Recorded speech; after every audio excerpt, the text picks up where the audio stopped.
120 secondes. L'invité de Vincent Rayon. La commission de gestion du Conseil national a révélé cette semaine le montant que les différents services de la Confédération dépensaient pour communiquer. Un montant qui est important, 80 millions de francs par an, soit 0,13% du budget fédéral, mais acceptable selon les membres de la commission. Le département qui dépense le plus est celui de la Défense, avec une ardoise de 15 millions de francs par an. Et on va en parler avec vous.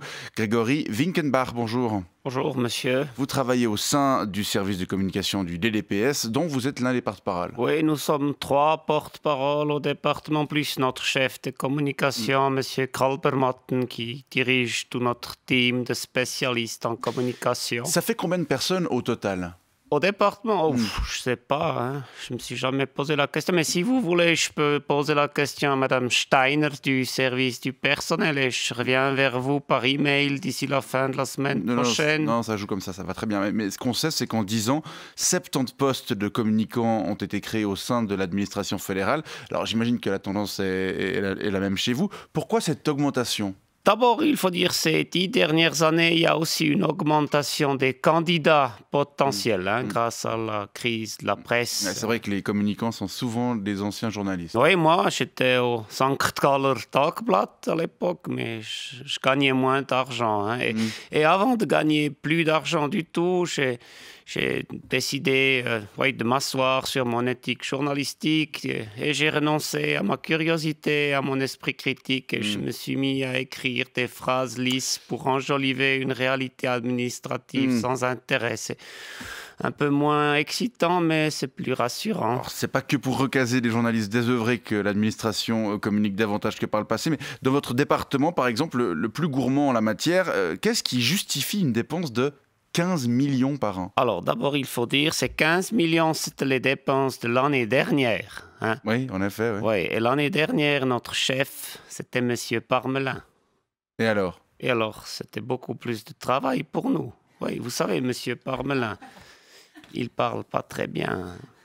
Quoi, il parle pas très bien l'allemand? Oui, l'allemand, l'anglais, même le français. Et alors, toutes les phrases que M. Parmelin il disait, que ce soit dans les médias, au Parlement ou alors même en privé, dans le taxi, au restaurant, c'était notre service qui les écrivait sur des petites fiches.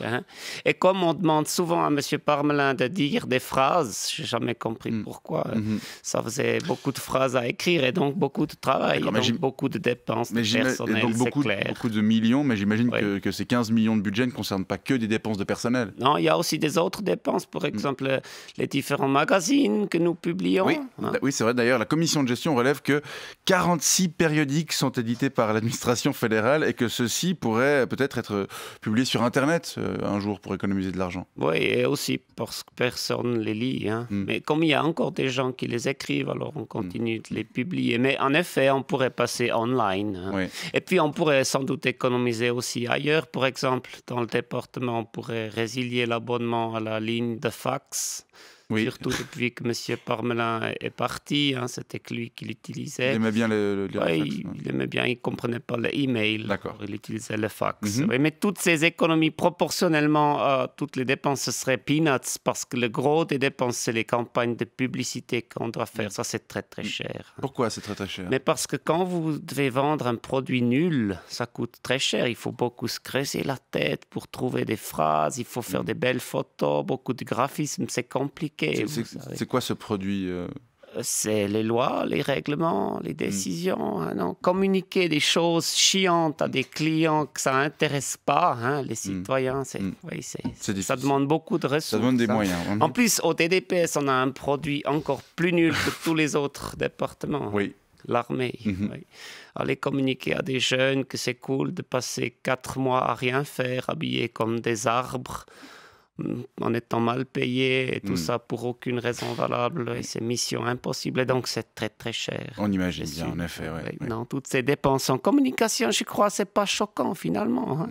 Il suffit de les expliquer, il suffit de communiquer.